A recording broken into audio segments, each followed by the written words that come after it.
A wise woman named Mandy Hale once blessed us with a quote, which I'll be reading now. It goes, "Go with the flow. Force nothing. Let it happen. Trusting that whichever way it goes, it's for the best." Now, this quote is not only something that we all can live our life after, but more importantly, I believe that this quote has so much hidden meanings for the Toronto Argonauts. And you're probably wondering, why is Sif talking about the Toronto Argonauts so suddenly? And the reason for that is because your Toronto Argonauts are the 2024 CFL Champions. So since they are the CFL Champions, let's break down their journey up to this point and everything they've encountered along the way to get the chip. So before we do, Argos, ride that wave, yo! Alright, let's get started. Now, before I talk about the Argos, I'm gonna keep it honest with you all. I really was wondering whether I wanted to do this video. Not because the Argos are bad or any stretch of that imagination, but because if you know anything about the Argos, you know that their season up to this point was very rocky. More rocky than the Ghostbuster at Canada's Wonderland.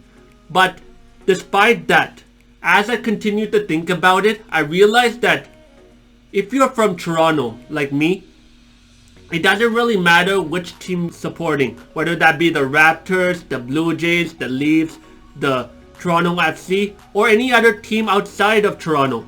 When there's a championship that is won in Toronto and brought to the city, we have to do everything in our power to support our brothers from the city, because not only does it show that Toronto has that winning culture, but more importantly, it just gives confidence to all these other teams in Toronto to give their best effort to pursue a championship in their own leagues as well. Now with that being said, in terms of the Argos, as I said before, their season up to this point was very rocky. And this season, being the 2023 to 2024 season, that was no exception, because early on there was a lot of miscommunication in the team.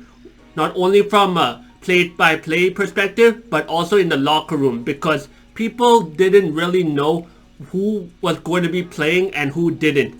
More specifically, they didn't know who's going to be our starting quarterback, who's going to be our wide receivers, who's going to be on defense, who's going to fill in all the different gaps. And quite frankly, a good half of the season, the Argos were pretty much winging it. In the sense where, sure, we played our style of football, but it really didn't feel like things were really cohesive with one another.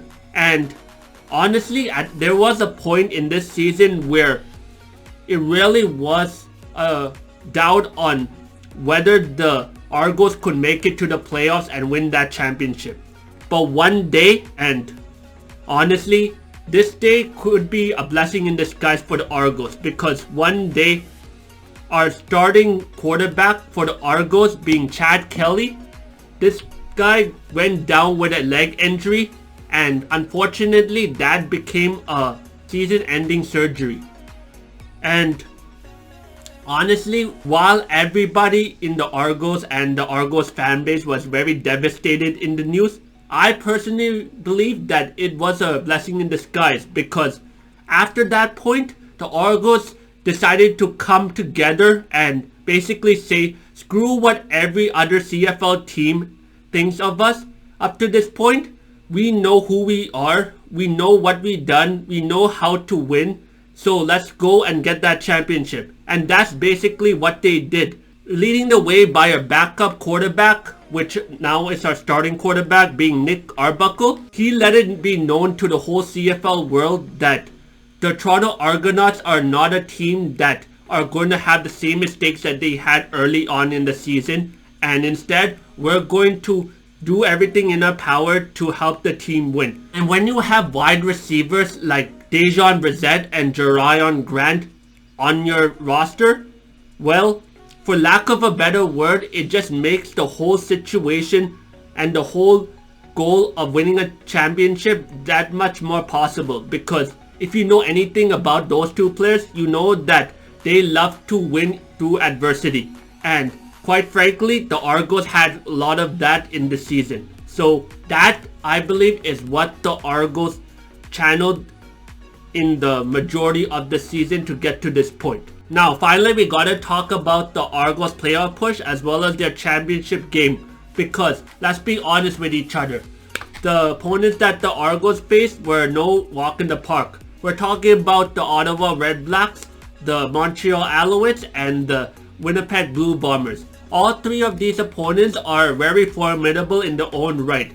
And two of these opponents, being the Ottawa Redblacks and Montreal Alouettes, really made the Argos question whether they're going to pursue a championship this season. Because quite frankly, they just ran all over the Argos in that first half of the season. And to say that it was very messy is probably the honest answer I could give at that point in time. But as I said before in the early stage of this video, after that injury from Chad Kelly, the Argos really reunited as a team and understood what needed to be done to really cement themselves in that Grey Cup finals and ultimately come home with the win. I'm talking things like making crisp passes, getting a lot of interceptions, getting a lot of pick six, punting at the right time,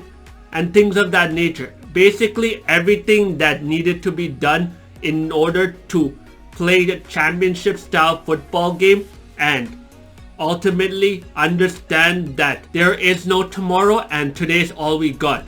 That was the mentality that the Argos had coming into this playoffs as well as championship, and well, the end result was we got a chip.